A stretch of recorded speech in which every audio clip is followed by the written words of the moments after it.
একদিন বিশ্বনবী বললেন, বান্দার কোনো হক আল্লাহ কোনোদিন ছেড়ে দেয় না। আল্লাহর হক আল্লাহ মাফ করে, বান্দার হকের মাফ নাই। যদিও আমি নবী, আমার উপর যদি কোনো হক থাকে বলো, আমি দিয়ে দেব।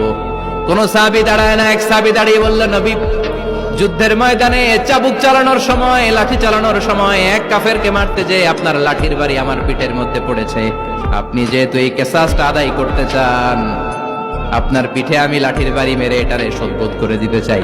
সাইয়েদনা ওমরে ফারুক হাতের জামা এরকম করতে শুরু করছে, আয় এদিকে আয়, তোরে শোধবোধ করাই। বিশ্বনবী বললেন, ওমর রাখো, এটা বান্দার হক, মিটাতে দাও। বিশ্বনবী বললেন, আসো, তুমি এসে আমার পিঠে লাঠি দিয়ে চাবুক দিয়ে বাড়ি মারো। সাহাবী বলে, ও নবী, তখন দুর্ভিক্ষের সময়ের যুদ্ধ ছিল, আমাদের গায়ে জামা ছিল না। যখন আপনি আমার চাবুকটা পিঠের মধ্যে মেরেছেন, আমার পিঠে তখন জামা ছিল না।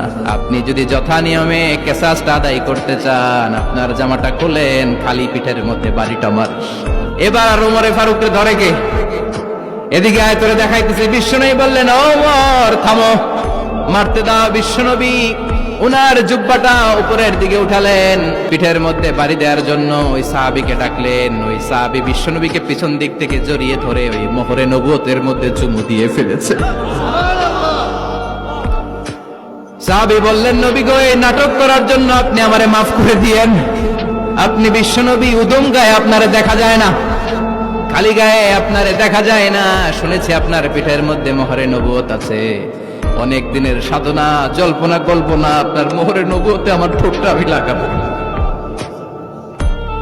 আপনার মোহরে নবুয়তের মধ্যে আমার ঠোঁটটা লাগিয়ে আমার ঠোঁটটারে আমি জাহান্নাম থেকে পরিত্রাণ করাবো।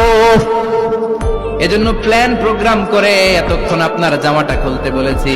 আপনার উপরে আমার কোনো হক নাই। আমার আব্বা মা, আমার সম্পদ, আমার জীবন আপনার জন্য কোরবান গো নবী। বিশ্বনবীর পিঠে বাম দিকে খাতামুন নবুওয়া ছিল, মাহরে নবুওয়া। কোন বর্ণনা এসেছে উনি এই মাহরে নবুওয়া দিয়ে পিছন দিকে দেখতেন। বিশ্বনবী যখন নামাজ পড়তেন উনি বলতেন, ইস্তাকিমু ওয়া'তাদিলু ইয়ারহামুকুমুল্লাহ, কাতার সোজা করো, ফাঁকা জায়গা বন্ধ করে দাও, কারণ আমি সামনে যেমনি দেখি পেছনেও তেমনি দেখি। অনেকে বলেন বিশ্বনবী পেছনে দেখতেন এই মাহরে নবুওয়াতের জায়গাটা দিয়ে। এটা ছিল বিশ্বনবীর behind CC camera, behind close circuit camera. আল্লাহু আকবার। বিশ্বনবী ছাড়া কোন নবীর পিঠে এরকম মাহরে নবুওয়া ছিল নাকি? কথা বলেন। এজন্য ওই নবীরে গালি দিলে সহ্য হয়? কথা বলেন, সহ্য হয়? আবিয়াদুল ইবতাইন, বগল ছিল শুভ্র সাদা। আমাদের বগল কি সাদা? দুর্গন্ধ, কুৎসিত, কালো, তাই না? বিশ্বনবীরটা কালো? কথা কম, শুভ্র সাদা। আমরা দোয়া করি এভাবে। বিশ্বনবী মাঝে মাঝে দোয়া করতে করতে বৃষ্টির জন্য যখন দোয়া চাইতেন, আরাফার ময়দানে যখন দোয়া চাইতেন, দোয়া করতে করতে হাতটারে উপরের দিকে করতেন। বিশ্বনবী মাঝে মাঝে আবেগের চোটে এইখান থেকে হাতটা এই জায়গায় নিয়ে যেতেন। সুবহানাল্লাহ। বিশ্বনবী যখন হাত আবেগের চোটে উপরের দিকে উঠাতেন, বিশ্বনবীর বগল দেখা যেত। সাহাবারা বলতেন, হাত্তা ইউরা বায়াদু ইবতাইহি, এই সুযোগে আমরা দেখতাম ওনার বগলটা ধবধবে সাদা, কোনো দাগ ছিল না। মুস্তাওয়াল জাবিন, প্রশস্ত ললাট ছিল। আসাম্মুল আনফ, খাড়া নাক ছিল। বিশ্বনবীর নাক কিন্তু বোচা ছিল না। এরকম চ্যাপটা নাকরে আপনারা কোম্পানিগঞ্জে কি বলেন? বিশ্বনবীর নাক এই চাকমা স্টাইলে নাক ছিল না, খাড়া ছিল, খাড়া নাক ছিল। সুবহানাল্লাহ পড়া। মুফাল্লিজুল আসনান, দাঁতগুলো ছিল পরিপাটি। বিশ্বনবীর দাঁতের দিকে তাকালে, বিশ্বনবীর হাসির দিকে তাকালে মনে হতো হাসিতে যেন মুক্তা ঝরে। বিশ্বনবী দেখতে কেমন ছিল আন্দাজ পাচ্ছেন না মোটামুটি?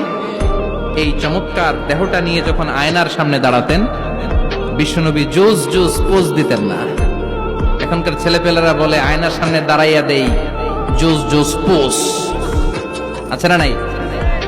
বিশ্বনবী জোস জোস পোজ দিতেন না। বিশ্বনবী আয়নার সামনে দাঁড়িয়ে বলতেন, আল্লাহুম্মা হাসানতা খালকি ফাহসিন খুলুকি, ও আল্লাহ, আমার চেহারাটা যেমনি আপনি সুন্দর বানিয়েছেন, আমার হৃদয়টারেও সুন্দর করে দেন। What a attitude, what an attitude! কি অ্যাটিটিউড ছিল ওনার! আমরা আয়নার সামনে সেজে পড়ে দাঁড়ালে চুলকে সাইজ করি, পাং করি, স্টাইল করে ডিজাইন করি। বিশ্বনবী সুন্দর চেহারাটা নিয়ে যখন আয়নার সামনে দাঁড়াতেন বলতেন, আল্লাহ আমার চেহারাটা যেমনি সাদা হৃদয়টারেও সাদা করে দেন। কিছু মানুষ আছে চেহারা সাদা হৃদয় কালো, আছে না নাই? কিছু মানুষ আছে চেহারাটা কুচকুচে কালো অন্তরটা সাদা, এমন মানুষও আছে না নাই? বিশ্বনবীর ভেতরও সাদা বাহিরও সাদা, সুবহানাল্লাহ। আর এই সুন্দর সাদা দেহ নিয়ে আয়নায় দাঁড়িয়ে পড়তেন, আল্লাহ চেহারা যেমনি সুন্দর চরিত্রটাও সুন্দর করে দেয়। এজন্য আয়নার সামনে দাঁড়িয়ে এই দোয়ার দরকার আছে না নাই? পড়তে রাজি আছেন? মনে থাকবে না মাহফিল শেষ ভুলে যাবেন? মনে থাকবে? আয়নার সামনে আপনি যখন দাঁড়াবেন, আপনার স্ত্রী যখন দাঁড়াবে, আপনার বাচ্চারা যখন দাঁড়াবে, বলে দিবেন বাবা আয়নার সামনে দাঁড়ানোর দোয়া পড়ো। কত অসাধারণ দোয়া! পড়েন আওয়াজ করে আমার সাথে, আল্লাহুম্মা হাসসানতা খালকি ফাআহসিন খুলুকি, আল্লাহুম্মা হাসসানতা খালকি ফাআহসিন খুলুকি। এর মানে আল্লাহ আমার চেহারাটা করেছো সুন্দর, আমার আচরণ আমার চরিত্রটাও সুন্দর করে দাও। চিৎকার করে পড়েন আমিন।